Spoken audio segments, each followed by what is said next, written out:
नमस्कार मंडळी. बाप्पाच्या नैवेद्यासाठी गोड, खमंग आणि खुसखुशीत असे खास तळणीचे मोदक बनवूया माझ्यासोबत टेस्टी बाईट्स विथ अमृतामध्ये. सर्वात प्रथम कढईमध्ये तूप गरम करून त्यामध्ये खसखस, त्यानंतर ओला नारळाचं चव 1 वाटी, अर्धा वाटी गूळ घालून परतून घ्यायचे. गूळ वितळलं की त्यामध्ये वेलची पूड घालून 1-2 मिनिटानंतर गॅस बंद करून ते बाजूला ठेवून द्यायचे. आपलं सारण इथे रेडी होतं. त्यानंतर एका बाउलमध्ये 1 कप गव्हाचं पीठ, अर्धा कप बारीक रवा आणि त्यामध्ये चवीनुसार मीठ घालून 1.5 चमचा गरम तुपाचं मोहन घालायचं आहे. मिक्स करून घ्यायचं आहे आणि त्यानंतर लागेल त्याप्रमाणे पाणी घालून पीठ मळून घेतलं आणि हे पीठ अर्धा तास रेस्टसाठी ठेवून द्यायचं आहे. त्यानंतर याची चपाती बनवून घ्यायची आहे.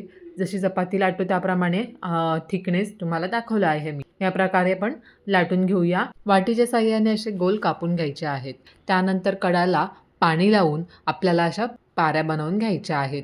त्यानंतर पाऱ्या बनवून झाल्या की त्याच्यामध्ये सारण भरायचं आहे. तेल तापलं की मंद आचेवरती याला फ्राय करून घ्यायचे आहेत. मोदक तळताना तेल पूर्णपणे तापलेलं असायला पाहिजे आणि हे तळताना गॅस मंद आचेवरती ठेवायचे आहे आणि सोनेरी होईस्तोवरच तळायचे. जास्त काळसर होईपर्यंत तळून घ्यायचे नाही आहेत. सोनेरी रंग झालं की आपल्याला ते काढायचे आहेत. तर मंडळी, असे तयार झाले आपले खुसखुशीत आणि गोडसर असे तळणीचे मोदक. बाप्पालाही नैवेद्याला अर्पण करा आणि घरच्यांनाही आवडीने खाऊ घाला. जर रेसिपी आवडली असेल तर टेस्टी बाईट्स विथ अमृताला लाईक करा, शेअर करा आणि सबस्क्राईब करायला विसरू नका.